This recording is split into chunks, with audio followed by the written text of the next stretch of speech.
मौलाना अब्दुल शकूर दीनपुरी की किताब से एक सबक आमूज वाकया। मैं चीचा वाटनी में तकरीर के बाद वापस जा रहा था। कुछ साथी भी मेरे साथ थे। रास्ते में एक आदमी को चारपाई पर बैठे देखा। मक्खियां उसके आसपास भिन भिना रही थीं। चेहरा जर्द, जिस्म गर्दो गुबार में अटा हुआ, हालत निहायत खराब थी। मैं उसके करीब गया तो उसने निहायत कमजोर आवाज में कहा, ओ मौलाना, इधर तशरीफ लाएं। मैं उसके पास पहुंचा। वह हड्डियों का ढांचा लग रहा था, पीले दांत, कमजोर जिस्म, पांव पर एक कपड़ा पड़ा था। उसने कहा, मुझे इबरत की नजर से देखो। अभी आपकी तकरीर की आवाज यहां आ रही थी, मैं सुन रहा था।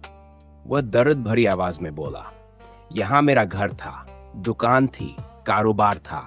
मैं एक शेर जैसा इंसान था, मगर आज भीख मांगता हूं और कोई देने वाला नहीं, उल्टा लोग लानत करते हैं। फिर उसने मेरा हाथ पकड़ा और रोते हुए कहने लगा, मैं वह बदनसीब हूं जिसने अपनी मां के चेहरे पर जूते मारे। उसने अपने गुजरे हुए वाकये को बयान किया। एक रात मैं अपने बदकिरदार दोस्तों के साथ सिनेमा देखने गया।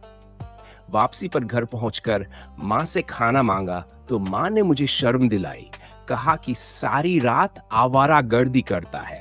न तेरा बाप ऐसा था, न तेरा दादा, न तेरी मां। तू किन गुंडों में जा बैठा है? मां की ये नसीहत मुझे बर्दाश्त न हुई। मैं गुस्से में आया और जूता उठाकर मां को मारने लगा, यहां तक कि 2 जूते उसके मुंह पर लगे। मां के लबों से ये अल्फाज निकले, ए अर्श वाले, इसलिए बच्चा दिया था कि आज मैं इसके जूते खाऊं? ए रब, मुझे अपने पास बुला ले, मैं मजीद ये जिल्लत बर्दाश्त नहीं कर सकती। और ए अल्लाह, जिसने अपनी मां के चेहरे पर जूते मारे, उसे दुनिया वो आखिरत में बर्बाद कर दे। वह कहने लगा, उस वक्त मां की ये बद्दुआ सुनकर मैं सो गया। रात को मेरे पांव में शदीद दर्द उठा। सुबह तक वह सूजकर बहुत बड़ा हो चुका था।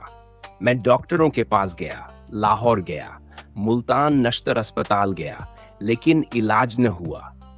आखिरकार मेरा एक पांव काट दिया गया, फिर दूसरा, और यह सिलसिला चलता गया।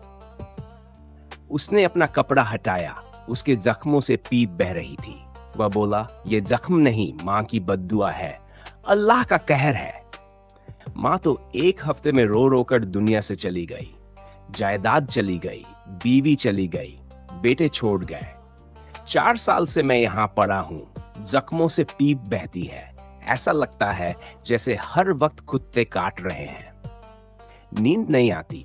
गुजरने वाले लोग कहते हैं कि ये वही लानती है जिसने अपनी मां को जूते मारे। लोग मेरे सामने रोटी फेंक देते हैं जैसे मैं कोई कुत्ता हूं। बेटों को बुलाता हूं, कोई पलटकर नहीं देखता, अब्बा तक नहीं कहते। वह रोते हुए बोला, मौलाना, मुझे मेरा रूठा हुआ रब राजी करवा दो। मां के एक लफ्ज ने मुझे अल्लाह के कहर में मुबतला कर दिया। ये कहकर वह गिर पड़ा और मुसलसल रोता रहा। फिर उसने आंख न खोली। मौलाना फरमाते हैं, खुदा की कसम, ये मंजर मैंने अपनी आंखों से देखा है। ऐ अल्लाह, हमें वालिदैन का फरमानबरदार बना दे। आमीन।